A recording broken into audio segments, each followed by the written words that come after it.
All right, welcome back. Talia Miller with her fourth lecture on algebraic structures of real solutions. Okay, thank you. Okay.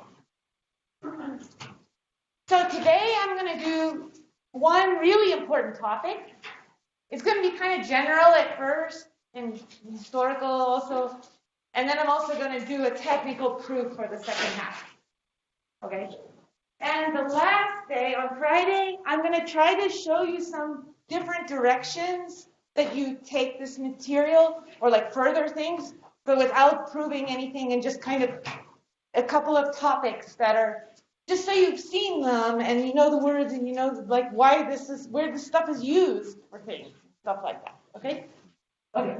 All right, but today we are only going to look at a local ring, Rm. And K is the residue field. And we're going to talk about the acyclic closure of K. So in other words, you have the ring R mapping onto K, the residue field, and we're going to do the usual resolution, do a tape resolution.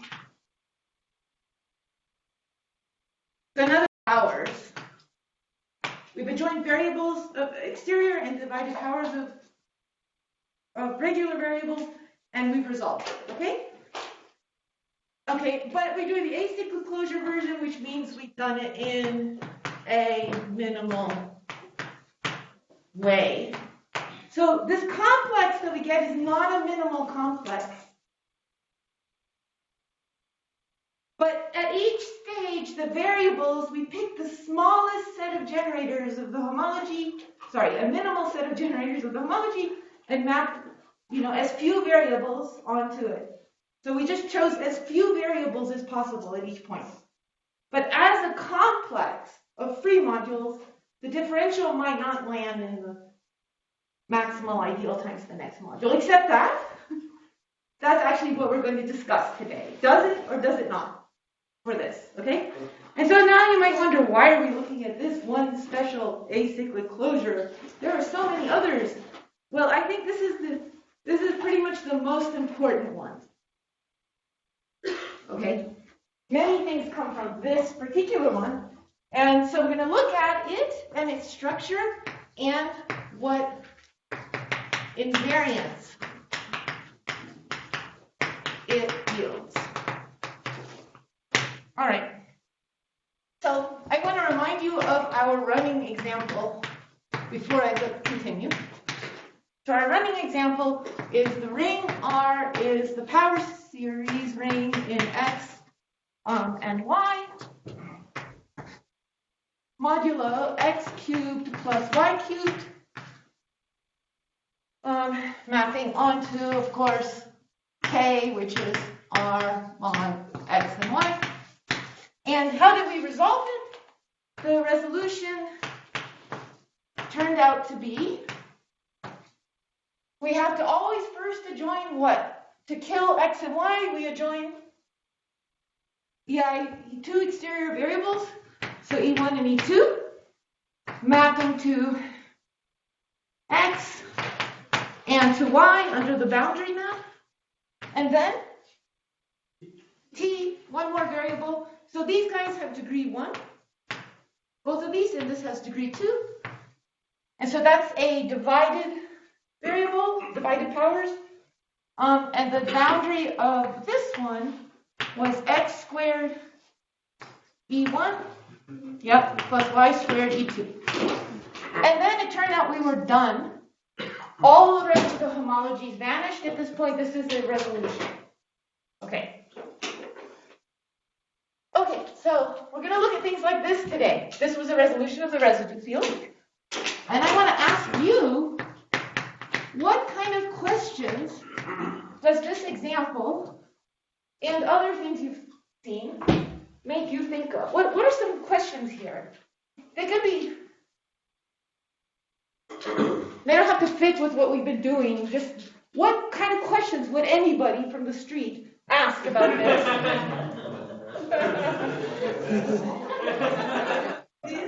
Yeah. I think someone mentioned before, you can ask when is this resolution like periodic? Oh, when is it periodic? That's good.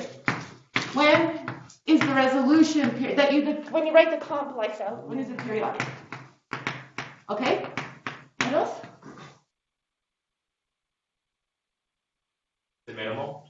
Huh? When is it minimal? Oh, that's a good one. When is it minimal? Okay, and that's today. Okay. What else? So what happened here?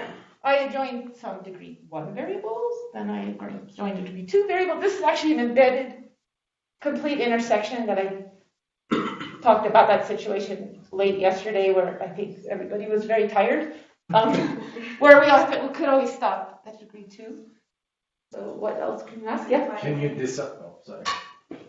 Go. Can you decide what's like the highest degree you have to go up to? Yeah. So how many? You mean How how many? How high degree variables do we need? So up to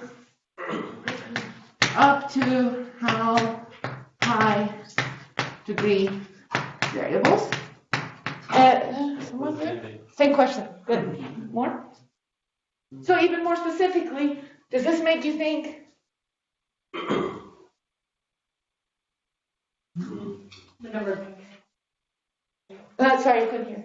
Is it something related to the number of generators of your original? Oh, is it related to the number of generators of the original? So it's really not. So I'm not gonna. It's okay, but it's a good question. It's a very good question. But I'm not just gonna complete because yeah. The number of generators you need to add per degree. So how many variables in each degree? So in other words, what's the cardinality of the set of variables of degree n? Okay. A little more. What else? When is it finite? Yes, thank you. When is it finite? When? As in, when is it finite? Sure. When is it finite? When is x finite? So we're assuming the theory in this, which means at each stage the homology is finitely generated, and at each stage there's a finite number of variables. But in total, does it stop? In other words, is x n bigger than 0, 0 ever? Can you stop? Well, you can stop here. And if it is finite, what else could you ask? If so, the length. So how many? So in some sense, I guess maybe I should have said that that's kind of this question. If so, how far do you go? 2? Where's the other? What else? Maybe if it's not finite, is it like cyclic? So do you get like a repeated, like you had 1, 2, 3, and then you had 1, 2, 3 variables? Right. So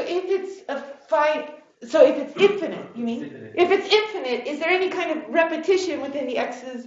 Okay. So if x is infinite, is there sort of how do you compare the xn's? Is that good? And so in particular, is there anything periodic going on? Okay. Yeah? This was asked yesterday, but you said the homology doesn't have to die. Under what, like the homology of the complex doesn't have to be 0. Like it can keep not. Well, then we have to keep killing it, though. Yes. Okay. But do we know when is it become 0? Like if that makes sense. Like under what circumstances can you just stop? Or is that the same question as finite? Maybe that's the same question. Okay. Yeah, but it kind of leads to the question of if you can stop in some degree n, like if there's no homology for hn and you're at that point and you're supposed to fix it, does that mean that you're also done with higher ones? Okay, so maybe that's kind of what you were trying to get to. So let me put that here. If xn is the empty set, are you done? So is xn plus 1 the empty set? Yeah. This might be similar to also 2 questions ago, but relating to like comparing the xn's, is there a kind of matrix factorization telling you the relation between going along in components? Yeah. So So in the case that there are very few variables, you get nice patterns in the resolution. In this case, you don't. Right. So, okay, so I'm going to leave these up here, and then maybe by the end of today, we'll know a lot of answers. Okay. And the answer, sort of when it's infinite, is that things are so wild that you could not have imagined it is the answer. Okay? And the answer is when things are finite, they stop pretty soon, although that was a large conjecture. They stop very soon. Okay? So you can't get something going up to degree 5 variables and then stopping. Okay? It's sort of very nice behavior or very crazy behavior is a general answer to all these questions. Okay? All right. Okay, so but what we're going to look at today is pretty much more the crazy situation, because we're going to look at the general situation and see what we can say. And it's pretty crazy. Okay, so first, let me talk about deviations. So that we can stop saying the number of we have a name for that. So as you can see, the interesting thing is how many variables do we have and what do they do. So let's call that something. So the nth deviation of R is, so you write it epsilon n of R, or just epsilon n. So it's the cardinality of the set xn, or maybe I would write it's the number of variables of degree n that you added. Okay, so we're going to look at how many variables we added at each point, and all these questions are about, like, do they stop, do they not? So let's look at the running example. So tell me, what is epsilon 1? That's the number of variables in degree 1, which is 2. Epsilon 2. 1, there's only one variable of degree 2. And epsilon bigger than or equal to 3 is 0. There are no more variables. Okay, so we're just counting the number of variables in each degree. Okay, also, we'll go back to counting in a second. Also, in the example at least, the whole complex F, so this R of X, so it's a complex if you write it out. We computed it before. We saw is minimal. Meaning, so why is that? So the minimal complex. So the differential applied to the variables is what? Well, let's look at it here. Differential applied to these three variables. This is in the maximal ideal. This is in the maximal ideal. This is also in the maximal ideal times f. I guess I'll put an f here. So the variable will land in MF. Okay? And so that implies, by the Leibniz rule, if you have more complicated expressions, that in fact the entire complex, the differential lands in the maximal ideal set. So in this example, the entire crazy huge complex is minimal. Okay? And I want to write it out also for a second, because it's going to make the next step make more sense. Here is the complex in this example. F4, F3, F2, F1, F0. Well, I'm not writing everything. So I'm going to write the bases now because of the next thing I'm doing. So here the basis is E1 and E2, degree 1. Okay, what's in degree 2?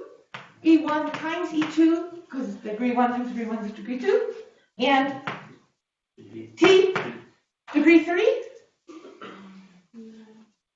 E1T and E2T, degree 4. Huh? T squared. and E1, E2, T, and so on. Okay, so if you know the number of variables, you can also figure out how big each of these is by counting. It's a little complicated. You have to figure out how many expressions, and so that's the next thing we're going to do for a second. So,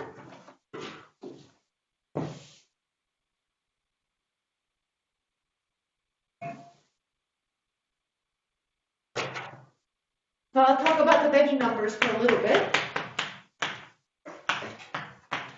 And then when I'm done with that, I'll talk about a bit of history about these and the big theorems about these for a little while. Okay, so given the deviations, which is the number of variables, we can count and figure out how much there is in each spot. Okay, if we know it's minimal. So, okay, I guess I have to give this away at some point. Today, we'll see that this R of x is actually a minimal complex. That's the big theorem for the second half of today. Okay, if you're resolving the residue field, it's actually going to give you a minimal complex. I didn't put the matrices in. We have them from the other day, so I didn't feel like writing them. But I gave you one. So it's a minimal complex, and because of that, the Betty numbers, which are the ranks, you can count. So one can compute the Betty numbers, and let me remind you what that is. What's a Betty number? So beta n is the nth Betty number. That's just the name for the rank of Fn. So the ranks of the free modules are the Betty numbers. It's also often described as the dimension of the Tor n over R of k against k. So if you resolve k minimally and then tensor with k, the differentials disappear, and that's also giving you the rank. So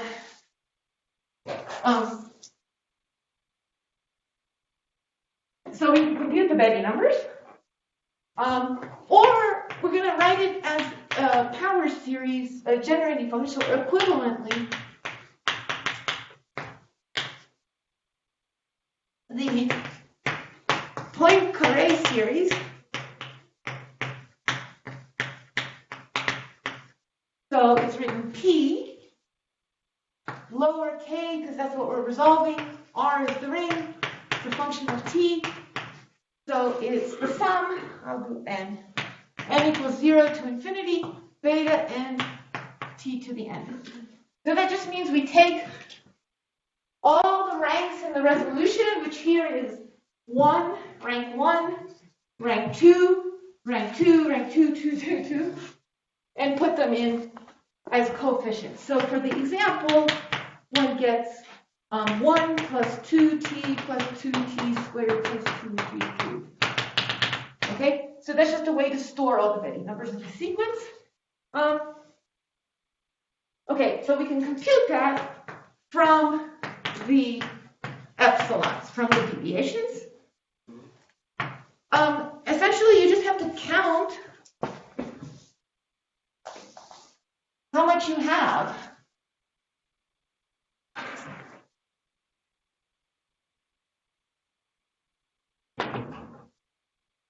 Okay, so epsilon 1.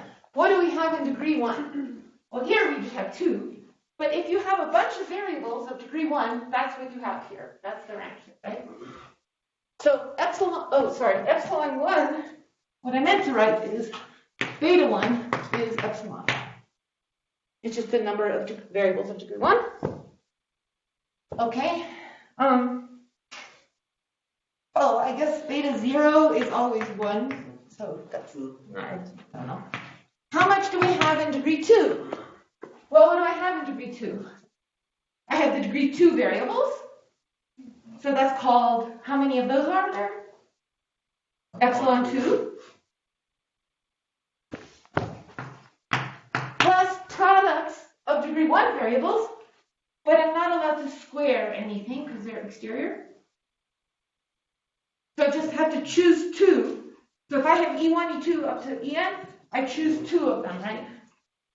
So if I have epsilon 1 variables of degree 1, and I choose 2 of them. So that's how many things I get there, and you can just keep going. But, you don't really want to, so I'll tell you a slicker way to do it in a second. So beta 3 is epsilon 2. Epsilon 2 plus epsilon 1 choose 3. Oh yeah, plus epsilon 3. And so on. So essentially we did this by counting the number of what they're called is gamma monomials. Sorry, I should have said normal gamma monomials. I'll just mention for a second. So E1, E2 is the same as minus E2, E1. So you don't want to count all of them. You want to put them in order. And also things commute or anti-commute, so you can move the variables in a certain order. So essentially what that means is you fix a well-ordering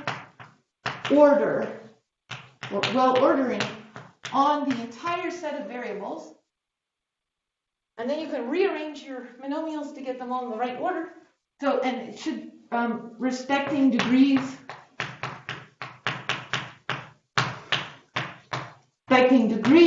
so you want all the things of degree 1 less than the things of degree 2. But within degree 2, you want to make an order.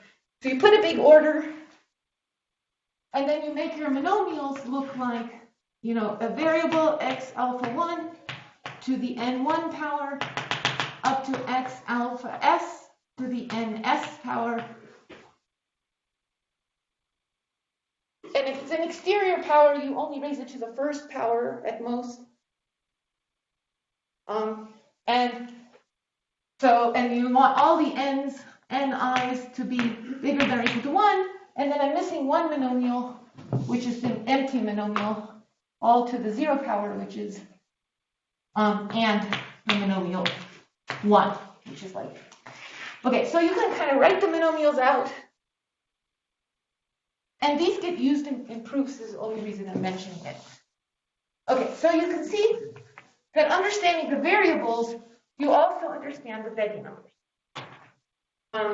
I think I should have said here where they're in order.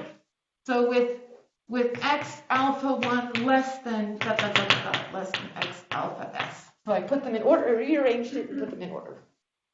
In the order that I chose at the beginning. Okay. So that's a way to count them. It's kind of messy, right?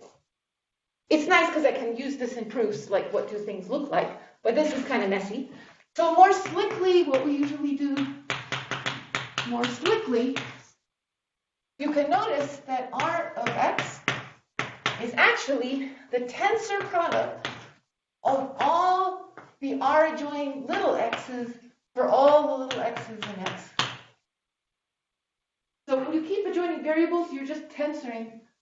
So the tensor, I'm going to put this, the tensor is over R, and it's over all x in x.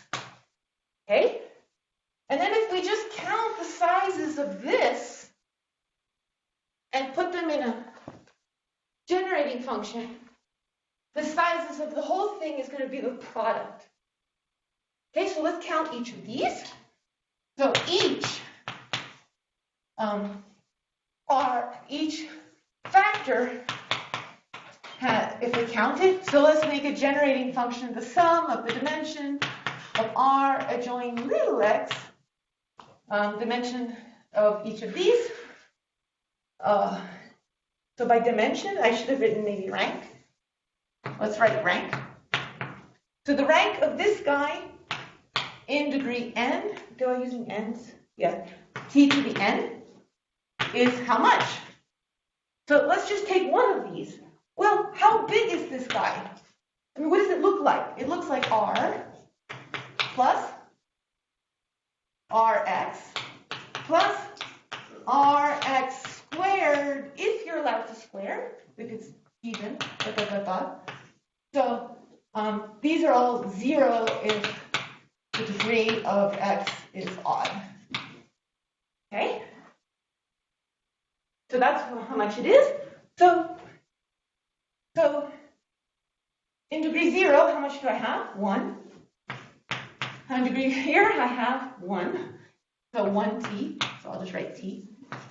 Okay? And then it continues. How many degree 2 things do I have? 1. So I get t squared plus and so on. So that's for, oops. I think I want to, okay.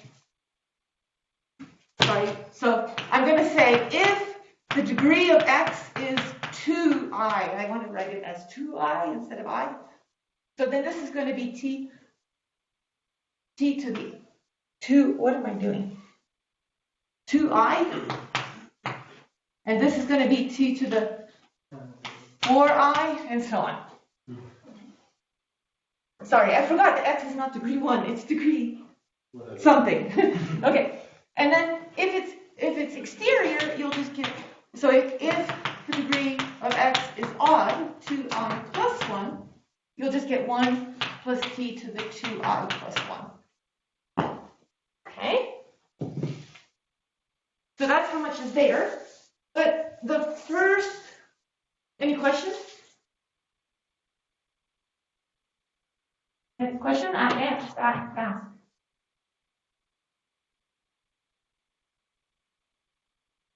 Okay, so I have 1, 1, 1 in each degree, or in the degrees that show up.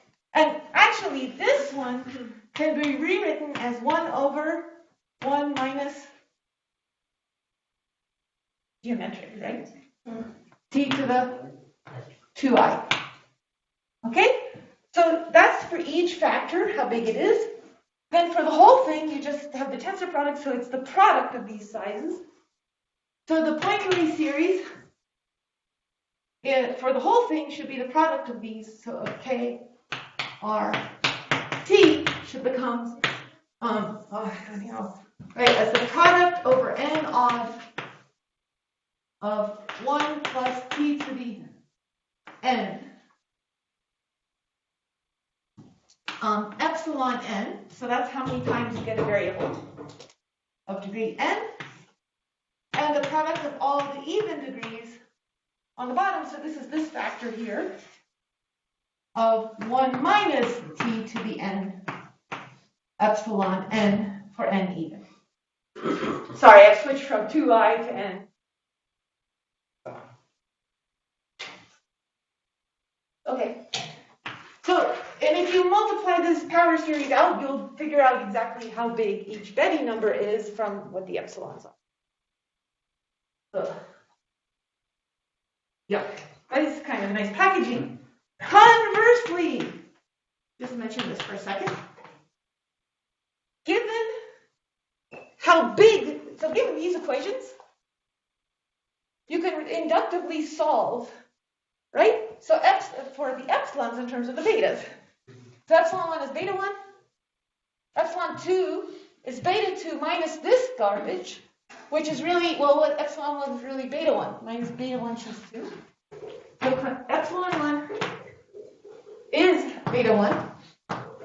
Epsilon 2 is beta 2 minus epsilon 1 choose 2, so that's beta 1 choose 2. And so on. And you can solve for all of them. So they're expressions. The only thing is, as Eloisa likes to tell me, is that this tells you that if you have a nice proof, like people used to study Betty numbers a lot, and not many people study deviations. So there are a lot of theorems out there about Betty numbers. Like if you have a graded ideal, if Betty numbers are graded Betty numbers are less than those of a particular Lex segment ideal in the same Hilbert class. And so you know some inequalities of Betty numbers, like theorems about Betty numbers, like with inequality. But if you have, then want to use them to get a theorem about deviations, you can't, because you have a subtraction, and you know two inequalities, you can't subtract them.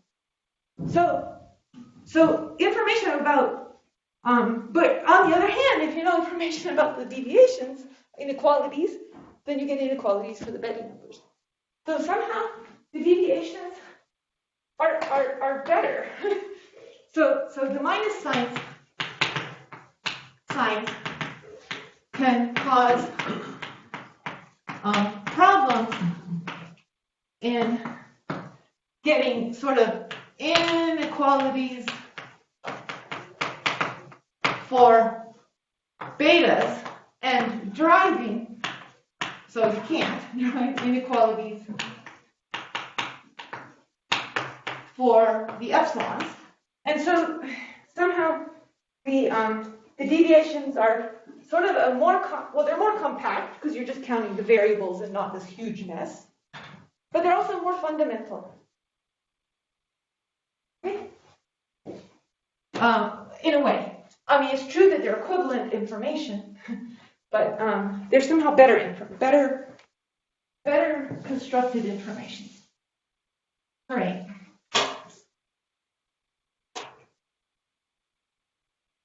Okay, so we have deviations, which count the number of variables, and then you could figure out from the complex how big the complex is. I want to go through some history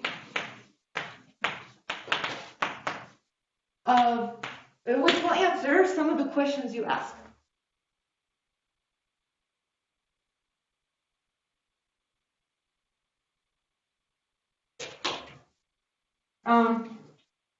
Well, okay.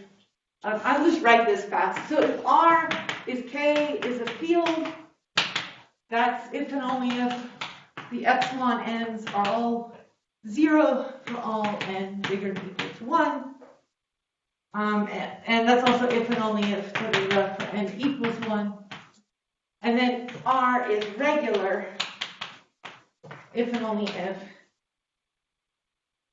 epsilon n is 0 for n bigger than or equal to 2, or if and only if for n equals 2. So you can think about those. You actually know how to figure this out from what you know so far. But beyond that, it gets very tough. So here's a theorem that's essentially the set of work, of much deep work, by many people over a long period of time. Very difficult work. So, and I'll tell you a bit who did what. So the following are equivalent.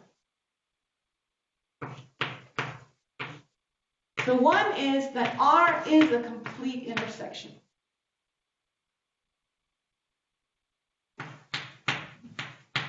Okay, remember, we're only resolving K. We're only resolving the residue field. If you're resolving other things, there are more questions to ask, some of which have been answered, and it gets harder, but this is already very hard. All right, so we saw this with the embedded Ci theorem, that this is the same as epsilon 3 is 0. I mean, this tells you that epsilon 3 is 0. So this is, well, we know this direction because it's an embedded Ci. And all we needed were variables up to degree 2. We didn't need anything more. So we only needed up to degree 2, and it magically stopped. But this says it only magically stops there if you had a complete intersection. It wouldn't happen otherwise.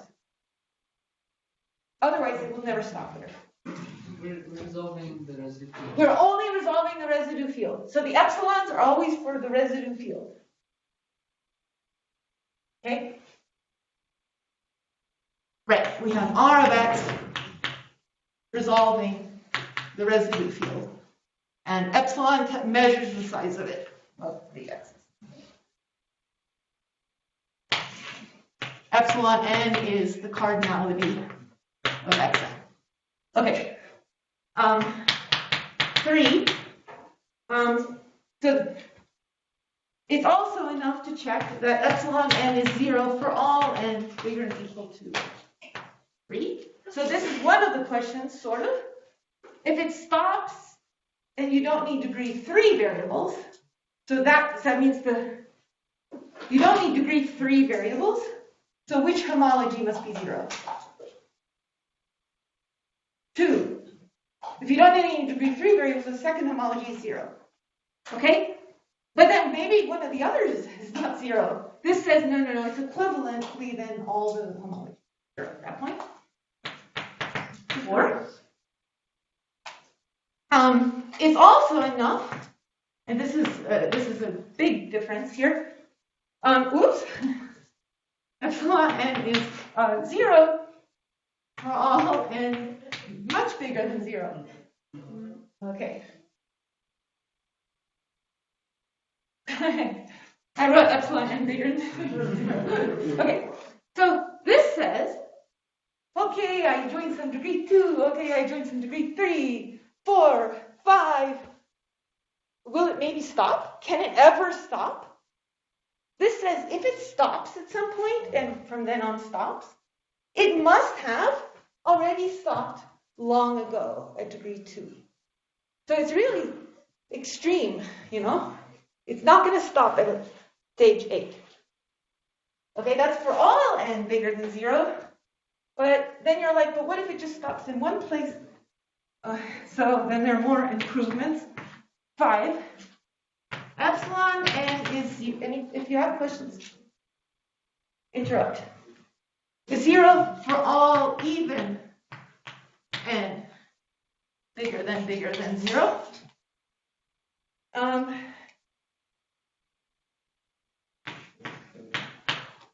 I'll put a star by this one because it's special, but it's amazing.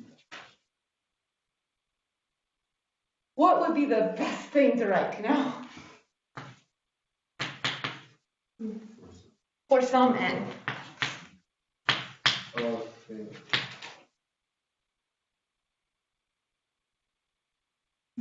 I mean, the n's only start at 1, so bigger than 1.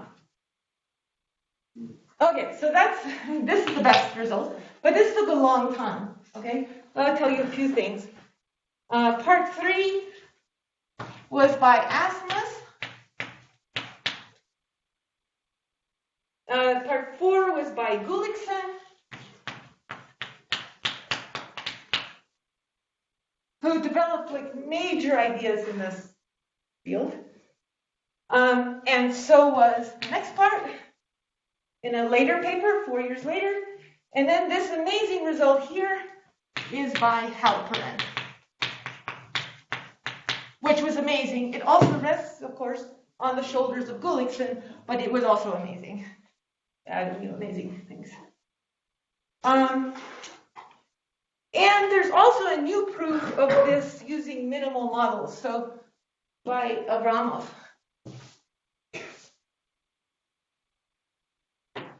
Plus, there was also a new proof by Abramov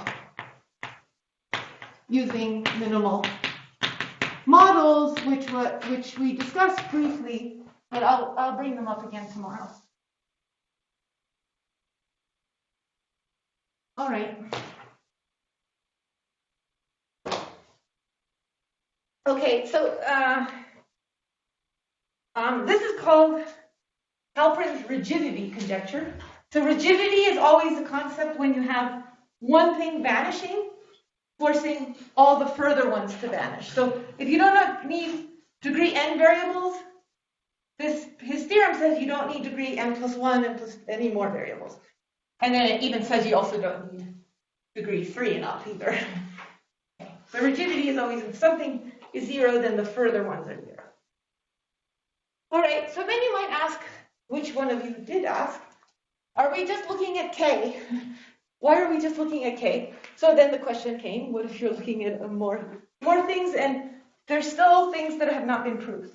So, but this was sort of extended, at least partially, to, well, you have to define, they're not called epsilon n anymore, they're called epsilon n of a map B for the relative situation called, meaning you have R goes to S by phi. And it, Okay, so I'm just going to take it to be local for now. A local homomorphism of rings.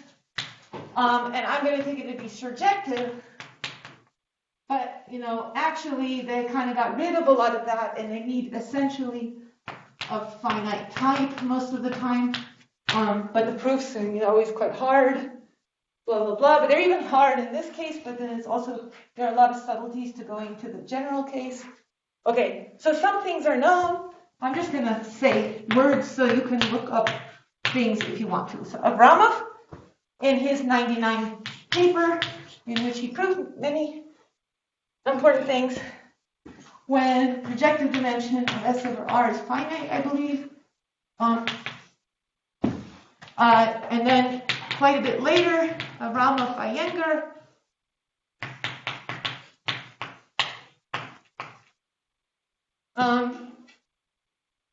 For retracts, which kind of means this is a surjective map that splits. And then really recently, Briggs and Iyengar have sort of exciting new work where they're not assuming projective dimension finite, which you wouldn't have either for K. They're not assuming retracts.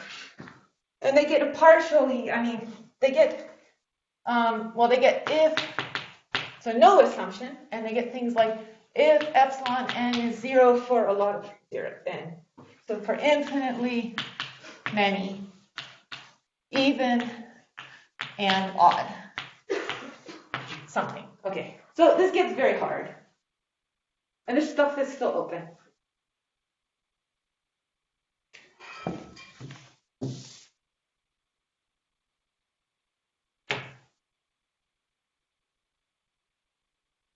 I'm almost to a point where we're going to have a break, but not quite. Yeah. So if I stay in the what's not combined in the local case and this is local surjective here. Yeah. I'm sorry, resolving the residue theorem. Yeah. So if I have a ring which is not a complete intersection ring, there are going to be no zeros, right? You're right. Because it says if there's in single zero, you're dead. Yes. So my question is, now what happens if I give you a sequence of numbers which no number is zero? Do you know if there is one ring that realizes it? I don't know that. Okay, so you might not have heard his question. So first place he said that if it's not a complete intersection, this says there will be no zeros, right? Anywhere. And he says, if you give me a sequence of numbers, is there a ring that has that? So in general, no, because of something I'm about to write. But if the sequence satisfies something I'm about to write, then we don't know. Okay. And one of my homework one of my problems exercises is about that too. So you get to try that a little bit. Okay. But no, they don't. In general, they don't know the answer to your question. Okay. So before I say that thing I was going to say related to that, let me just say that some of this can be rephrased.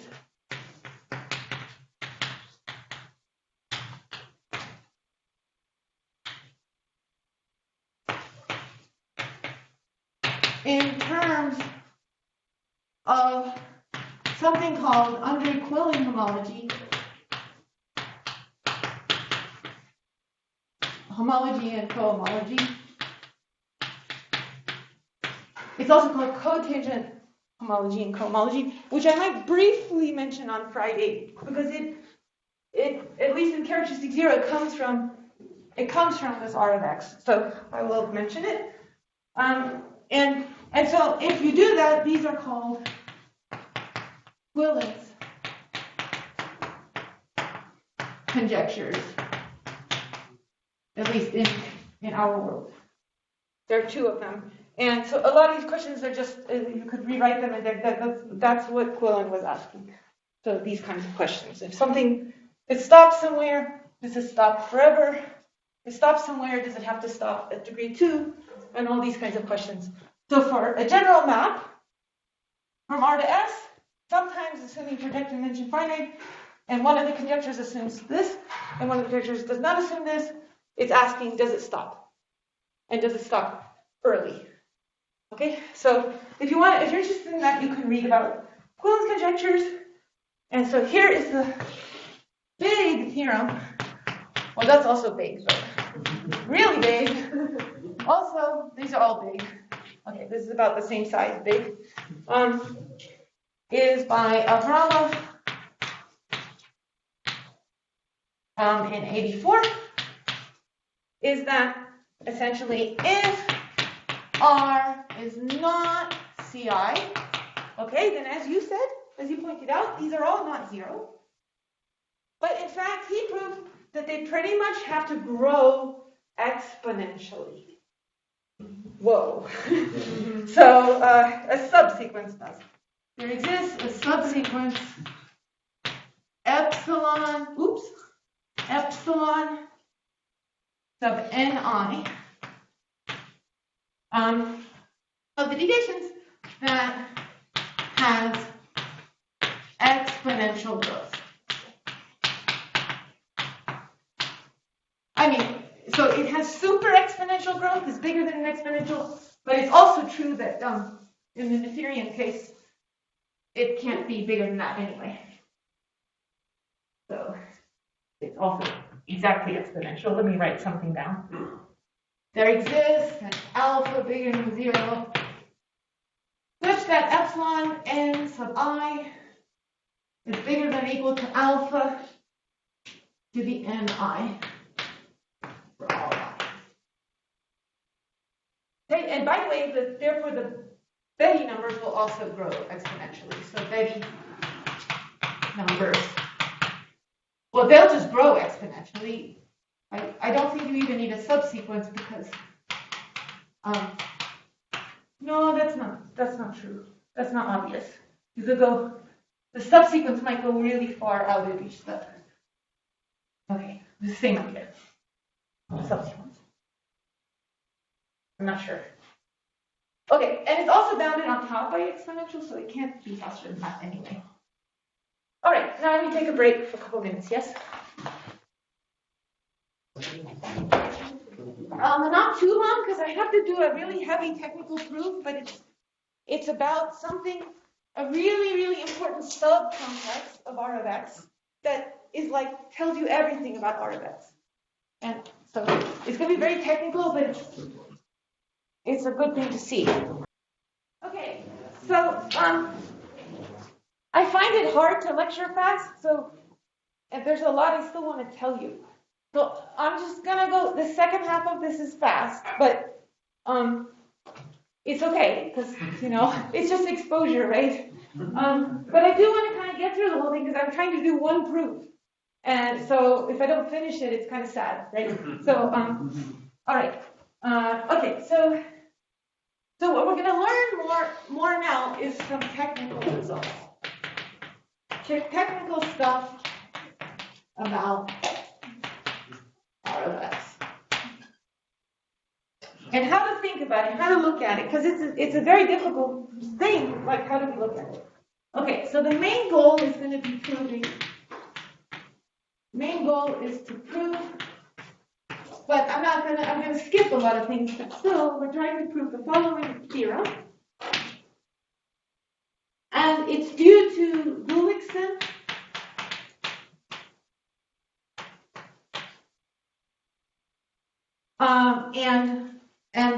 And also Scholler independently with completely different proofs. This one uses Hopf algebras. I've actually never read it. It's completely different. And this is Gulliksen's proof uses the things that we're going to see now. And so the theorem is, again, we are local today, so Rn local. K is R mod M. Then an acyclic closure R of X of K over R is a minimal complex. Which means, as a complex, if you let F be this complex, the differential of F lands maximal ideal. So this is only for the residue field. There are a few others for which it's known also. It's also known when you go mod something called a weak complete intersection ideal. It's also known, I have it later in my notes and I forgot. It's known for something else. But the main thing it was known for a long time was just for this. Okay. Which is actually very surprising because you're joining infinitely many variables and, how do you really keep a track of that? Okay, so the key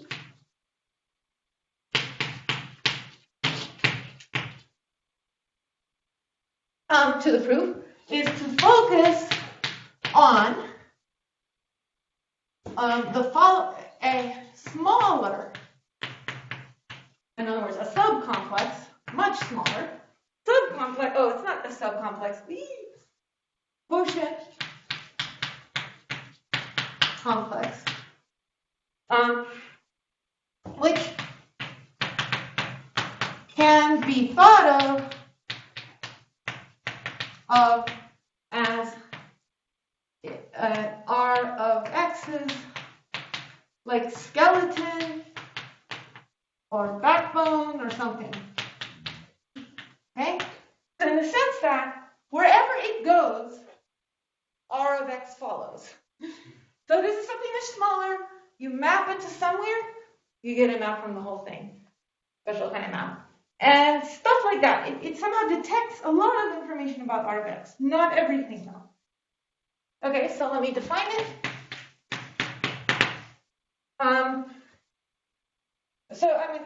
So let's let R goes into R of X just be any semi-free gamma extension. Again, that just means we use divided powers. For example, the one that we were worrying about today, the resolution, okay? Then the complex of indecomposables is, so it's written, sorry, I forgot a letter, gamma. So there's a gamma here on the board. Gamma means divided powers. I mean, don't forget we're doing divided powers. That's all it means. So indecomposables, gamma, I mean, it's part of the definition too, of this R of X over R is defined to be, you take R of X and you get rid of a lot of stuff. So in degree 0, you get rid of the R. So this is just the degree 0 piece. That's just a technicality. You get rid of IX in all degrees. And that's just like going mod I. Oh, I didn't tell you what I is yet. I will. And then more importantly, you get rid of R times X, parenthesis, bigger than or equal to 2. Which I will now define all of these. Where I is the kernel from R to S. What is S? Is the 0th homology of R of X. Okay, for us, this is K. That's just the residue field. Okay, so when you go mod this kernel, essentially you're going down to K here. And X bigger than or equal to 2 means what you think it means. It's all powers 2 or more or products 2 or more. Denotes the set of gamma monomials X alpha 1 to the n1 and so on, plus alpha s to the ns with with the sum of the powers ni at least 2. So it's squares, products of two or more things, cubes, it's all that. Essentially we're getting rid of everything except the variables, right? and we're going mod I. So it can be written as follows. So in some sense, this is the easier thing to remember, is dot, dot, dot. So what do I have left? I had R, but I went mod I. And this is a surge. Oh, I should have said somewhere. Okay. For the rest of the lecture, we're going to keep assuming that the variables in degree 0 are the empty set. Like we didn't adjoin any variables in degree 0. You never did in any problem. So essentially, that's like assuming R to S is surjective. Okay? Which we're doing this week anyway. If not, you have to join degree 0 and you have to do more stuff. Okay, so this is written as, so I've gone mod I, which is the kernel of this, so really these are now S modules instead of R modules.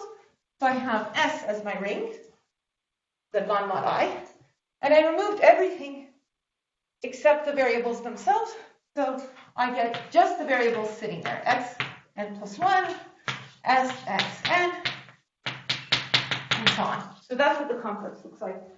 So instead of having this enormous thing with all the products, I'm just taking the variables and writing them down. And even better, I don't do R, I go mod, I go down to S. So this is a much simpler complex. And the differentials are just inherited. Well, I mean, it's the quotient. Okay? So the differentials used to be maybe complicated to, even, but now we only keep the part that lands in as combinations of variables. So it's much simpler. Okay, so for a note, for us, S equals K. So this is a complex. We get a complex of vector spaces, which is so much nicer to work with. Okay? And so, I mean, let me look at our running example, just so we don't get lost in the clouds. So in our running example, remember we had R adjoin E1, E2, and 2, blah, blah, blah, blah, blah. And these were degree 1. So all that's left, but this was resolving K. So this is S. So we're down to K. And we have degree 2, we have a T. In degree 1, we have E1 and E2. So I have KE1 plus KE2, simple vector space. That's it. And that's it. There's nothing else.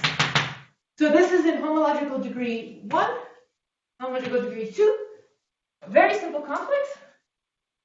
What was the differential of T?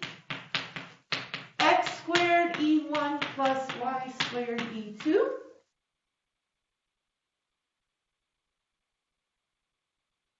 I've gone down to the residue field. I've gone mod M. These guys are in M. So this is now 0. The coefficients are 0. I should put a bar. So this map is 0. Whoa, that's a very simple complex. Okay? So somehow this complex does tell you a lot about the whole thing, although not everything. I should mention that many things I'm doing this week could be done not just for a map from R to S, but a map from Medici algebra to S, and it gets a little more complicated. But this is good enough. Okay, so here is use number 1 of it, is proposition. Okay, same hypothesis, so R goes into R of X semi-free gamma extension. I want there to be no variables in degree 0. And I want, so I pretty much want, so I want H, so S is H0 of this thing. And so you get a surjection from R to S. That's the hypothesis. Okay, but suppose it's actually a resolution. So if this is a resolution, so if this is acyclic, so if R of X is acyclic, and so in other words, it's a resolution of S. This is the situation we're in. Okay. Okay. So if you take in a resolution, then now I did not take an acyclic closure here. This is just any horrible resolution. It might not be a cyclic closure. I might not have been very careful with the as few variables as possible. So it is an acyclic closure. So then R of X is an acyclic closure. So you picked your variables very carefully, a minimal number at each step. If and only if the complex in gamma R of X, that tiny little complex you could form, is a minimal complex. By here, I mean the partials of n is contained in M times n. Okay? I'm not assuming S is K. If S is K, it says that the differentials are 0. Okay, so it means you can tell if you chose the right variables by just looking at this quotient, just looking at the part of the differential that lands in the next variables, not even any other part of the. Okay, so it's pretty amazing. This proof I'm going to skip. I'm skipping many proofs today.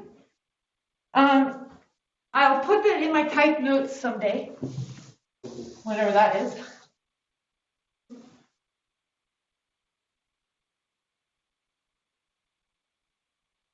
It's a very nice proof, actually. If you want to read it in that reference that I gave, it's there. And here's the use number 2. How we're going to use it a lot is, well, we're going to use this too,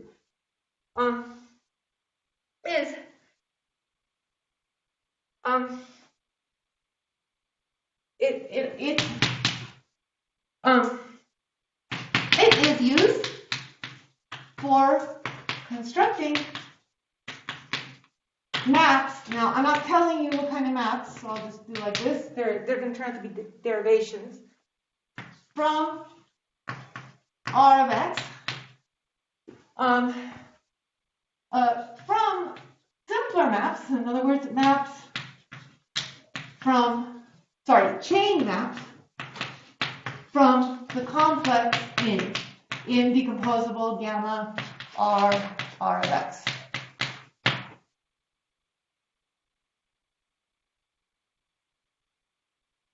Okay, so what we're going to see is every time you have a chain map from here, you get a map from the entire R of X. So proposition.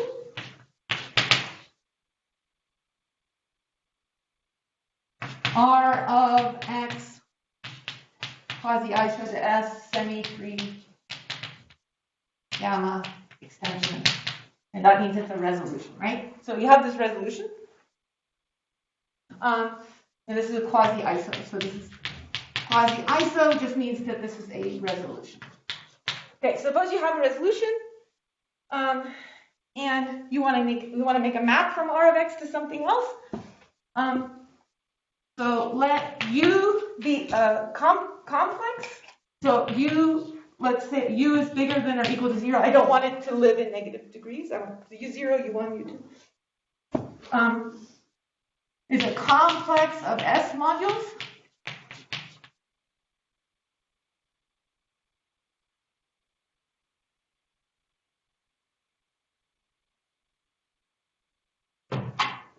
Okay, then given a chain map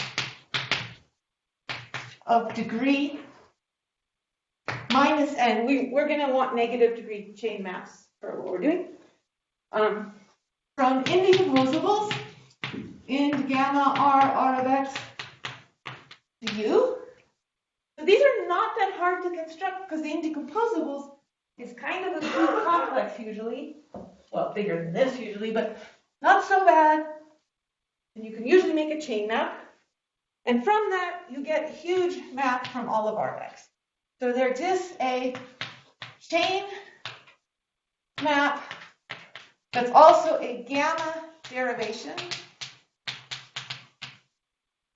which I'll tell you what that is in a minute. Forgot to say that bit. Man, I forgot to say x of degree 0 is an empty set, okay? Oh, sorry. X is, there's no variables in degree 0, please. Again, degree minus n from all of R of x. U. And this is a sort of what's a quotient of this, right? So you kind of want a triangle to commute. So this is a quotient, and this is equal, so such that that triangle commutes. So extending the original now, in the sense that this square commutes. And any such extension is unique up to R linear gamma a homotopy that's an R linear gamma derivation, unique up to homotopy. A very nice homotopy. Uniquely up to homotopy. Okay, so this tells you, I mean, this is not so hard to believe. Proof. So what you should think is, you know where x goes in U. You know where the variables go, because this is the map. This complex has the variables in it. This has all the products of variables. So what it used the property of a gamma derivation, which I'm going to tell you what that is in a second, and you can figure out where the products go. Problem is that doesn't work so well for proving it. Okay, so somehow sort of the Leibniz, so gamma derivation is like a Leibniz-like property, should tell you where all products go. Products, etc. go. Okay, but that doesn't work as a proof. The proof is instead, formal proof, like with that has justification. So formally, what you have to do is notice that all the derivations from something, gamma derivations from something to U, is the same as all the homomorphisms from something called the differentials. Oh, I put an A. We're using R. I'm sorry, R. R derivations. R derivations. R of x to U. And, okay, this is awful. This is something you're going to learn about next week. These are called differentials, except that we also have some divided powers. So there's gamma. These are like gamma differentials. So big gamma and a little gamma is the same thing. You just use one or the other in a particular place. Okay, so gamma differentials, you're going to learn about modules of different, you might know them already, but you're going to learn next week about modules of differentials and how they're related to derivations. And derivations are very nice. They act like derivatives, so I should define what a derivation is. But I'm not going to actually spend a lot of time on it. So theta from R of x to U is a gamma derivation if it looks like a derivative. So first place, I want it to be R linear. So I should have said R linear. Oh my God. It's an R linear gamma derivation if it's R linear. And it acts like a derivative. So theta of AB is theta of A, B, plus, and then we get an obligatory sign. And now the sign is more complicated, so you traded the theta and the A, so you get the degree of the map theta and the degree of the element A. And that way you can pass it over, and you'll get A theta of B. So that's what's called a derivation, or at least a graded derivation. And then the fact that it's a gamma, you have symbolic powers means you also have to say what A symbolic n goes to. And it goes to, you bring the power down except you don't. So it's A n minus 1, and then the derivation on A. So that's the derivation. Okay. Somehow, unfortunately, that's just what comes up naturally here. It's not homomorphisms. But they're also very hard to work with. So it's easier to work with homomorphisms from some module that you construct that that shows that this functor is a functor of U is representable as a hom from a module. So there's this crazy module, and you're going to learn more about differentials next week. So this is going to correspond to what you're going to call omega 1 or Kähler differentials next week. But we've added the gamma conditions to things, so they're called the gamma differentials instead, which for some reason has a completely different symbol. Okay, so anyway, okay, so the point is that the skeleton, wherever it goes, you automatically get a map from the whole thing, but it's unfortunately a derivation, but that's okay, who cares? Okay, so now let me check how we're doing. Oh, good, we're doing okay. So this shows you that it's the skeleton. Wherever int goes, our x follows.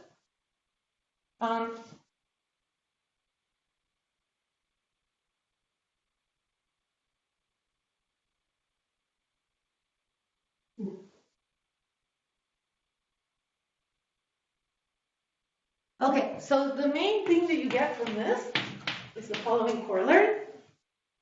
Okay, same setup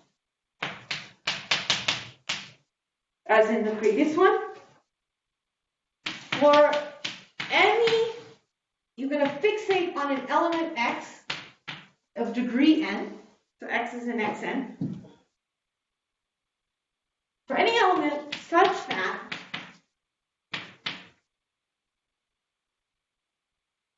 in the complex I equals in gamma r of x, and the r, sorry, this is so fast.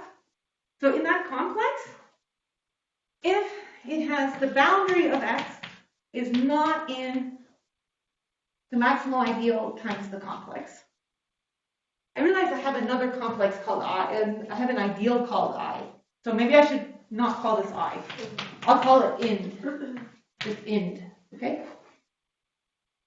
This is equivalent, and you're going to do this in an exercise, to saying that x generates a free summand in the co-kernel of the differential of degree n plus 1 in ind. I told you this is going to be technical. Ind. Okay. All right, this looks a little crazy, but when our complex, ooh, it's not there anymore, has 0 maps in it, the co-kernels are just what's sitting there, and everything is a free summand. Okay, so I'll say that after I say this theorem. So this will happen for everything for us. Then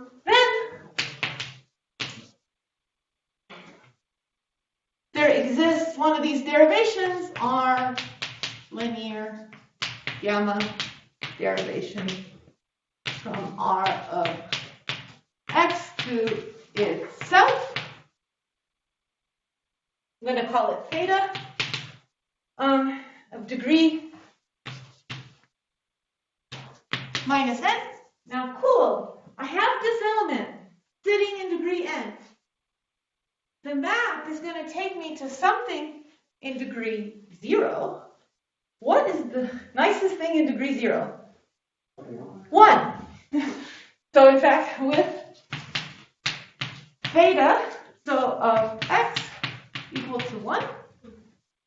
So it isolates that variable. This is going to be very important for us. It gives us this variable, and it kills some of the other variables.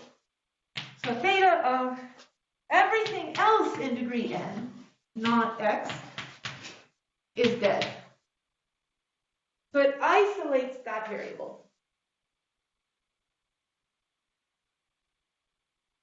And everything of degree less than n minus 1, that's going to land in negative degree, and there's nothing in negative degree. So that's going to go, they're all going to vanish. So everything in lower degree, less than n, is of course 0 because of where it lands. Of course. Okay, so everything below that in the complex is going to die. And in that position, it isolates that variable, kills the others. And now the higher stuff, I don't know. Okay.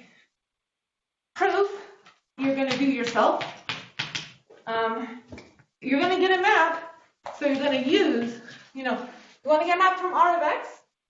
Give me a map from int, and it will extend. So use, what is that called? Proposition.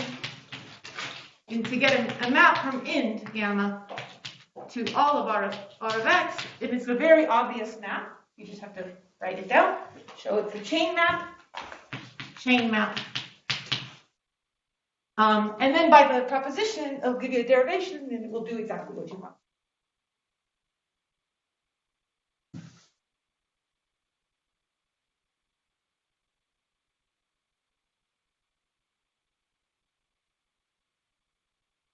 I've been told I can run over by 5 minutes or by some amount. So sorry for doing that. So, okay, let's get back down to earth. We are resolving the residue field, right? So for us, we have R of x to k quasi-iso. So we're resolving the residue field. So that's our S, our zeroth homology. So the complex looks into gamma looks like ... k xn plus 1, k xn, and so on. Oh, I skipped something. Did I? Oh, no, I didn't skip it. And the fact that we took an acyclic closure is going to apply that int gamma. So we saw, I mean, we didn't see the proof, but I told you, that the int gamma is a minimal complex. The partials land in the maximal ideal. Partials of it are contained in the maximal ideal times it. But I've modded out by the maximal ideal. So the maps are 0. Okay, that implies that the maps equal 0. So that tells you every x generates a free summand of the cokernel. So every x in every xn for all n satisfies, or it has a derivation theta, but let me call it theta sub x to say that's for that x, I have that theta, has a derivation theta sub x as above. Okay, so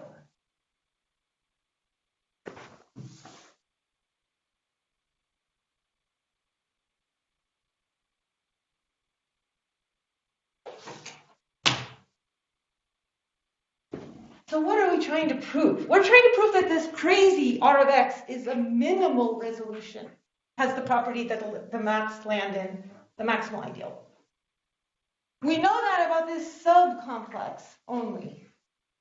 Okay? But because of that, we have all these derivations. So that's good. So we can isolate x's.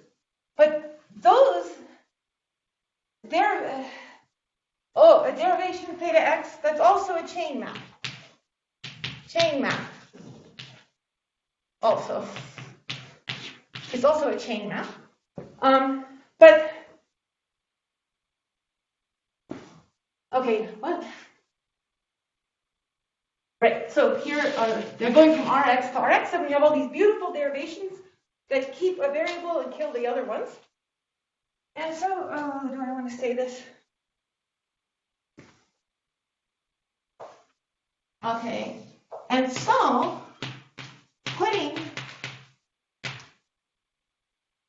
so an order on the variables x, so an order, like I said earlier in the lecture, that preserves degree and so on, which gives an order on the monomial, the gamma monomials that I mentioned earlier. You know, x1 to the x alpha 1 to the n1 and so on, alpha s to the ns. So there's an order on those, namely degree lexicographic. Degree lex. So like in a dictionary. So you order all the monomials, and so you can prove for any monomial, capital M equals, let's say it looks like that. The derivation where each of these x's has a derivation theta x. So if you write all those thetas, but you reverse the order, so theta sub x alpha s, and you do it ns times, reversing the order, and then the first variable was x alpha 1 to the n1. Let me not say derivation. The map, this composition of derivations does the following. Apply to little m, that's any monomial,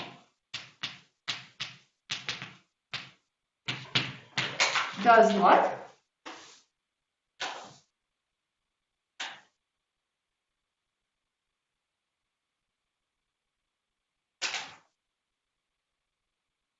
Well, essentially, if the x's are somehow not there, but you have to be careful with the order and degree. If they're in the same degree and not there, then if the variable is there, then it goes to 1, and if the variable is not there, it gets killed, and it's sort of, what you get is you get a 1 if your monomial is exactly your favorite monomial that you started with, the one designed, so this theta exactly sends all the x's to 1 and you get a 1. Okay? But the interesting thing is you get 0 if m is less than your special monomial in the order on the monomials. And you have to think about why, and I'm not going to prove it. But if you think about the lexicographic order, you can prove this from that. And then I don't know what for m bigger than n, but I don't care. Okay, so I want to prove the theorem very fast. Prove that R of x goes to k is a minimal resolution. If this is an acyclic.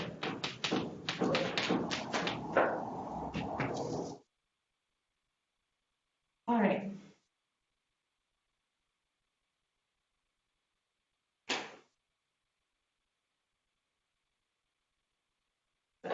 Great file.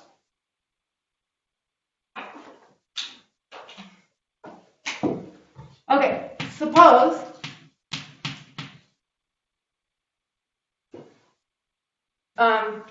there exists a variable x with the boundary of x, the differential of x, not in m times r of x. So a non-minimal one. And if I can get a contradiction, I'll get all the variables are okay. I'm going to get a contradiction. And all the variables will be okay, but then by Leibniz rule, everything else will also land in maximally okay. Okay. So if there is one that's bad, okay, then write the differential. Okay, fine. You know, let me just write that in the next step. So then, plus or minus the first differential applied to, oh, I didn't say what it was. Sorry. I think I need to say. Oops, no. Okay, so suppose the boundary, so let the boundary of x be something. So it's going to look like the sum of a bunch of coefficients, r, of monomials, n, times monomials, n. So these are monomials. The ends are monomials. So a bunch of coefficients with the r ends in r. Okay, but it's not minimal. So something here has to be not in the maximal ideal, right? Okay, so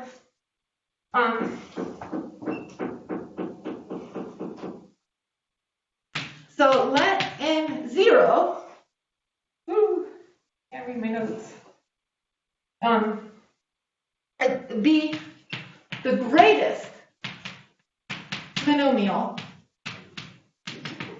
here in this expression with r sub n0 not nm. So the greatest one, meaning that everything greater, all the greater n have r sub n is in the maximal ideal. Okay? Okay? So now let's take that element. I'm just going to go here. And apply exactly the right derivation to isolate that. Okay? So I'll do this in kind of so let theta be the gamma derivation corresponding to n0. Okay, and then so then you can calculate the first differential of that derivation, theta, applied to x. It's a chain derivation, so it's a chain map. Is also theta of the boundary of x. And the boundary of x I've written out. So that's theta of this sum times n. Okay, and yeah, a lot of things are 0. So we're going to get r sub n0 times 1. So the special monomial is going to go to 1. It's r linear, so the r's come out. The special n0 goes to 1. All the lesser ones go to 0. So plus a sum of all the n's that are less than n0 of lower ones go to 0. And so no, we don't know about r. N times 0. Okay, oh, you thought I was going to say about the r. Yeah. Okay. Plus all the n's bigger than n0 go to Rn times question mark. I mean, they don't necessarily go to 0, but these are all in the maximal ideal. Okay, so so this stuff is in the maximal ideal. This is in the maximal ideal times R of x, I guess. No, we're in degree 0, aren't we? There. But on the other side, so x has degree n, I think I said. Probably. And theta has degree n minus 1. Well, negative of n minus 1.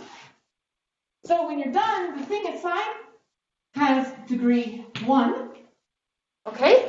And this is saying the differential of something in degree 1 is a unit. So this here, on the other hand, is not in the maximal ideal, because that's how we chose it n0. So something here plus here.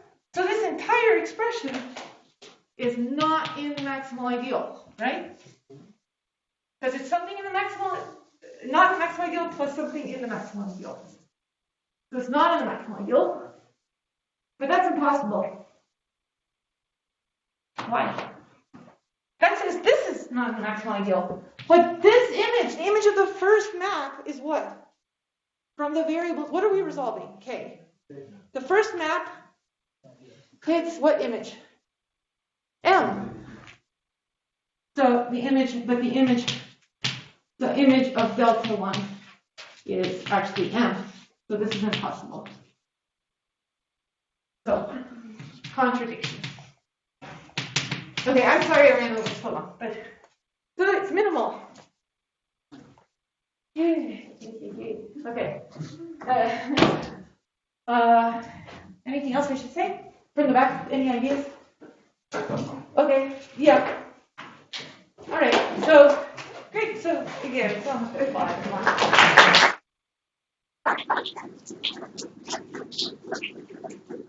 Next time I'm going to go like, there's this little list and little list to expose you to something. And I'm even going to, for 5 seconds, do something geometric. It's really only, okay, maybe 30 seconds. Okay. Any questions? Oh, question. All right. No question? Okay. No, that's thank God you can.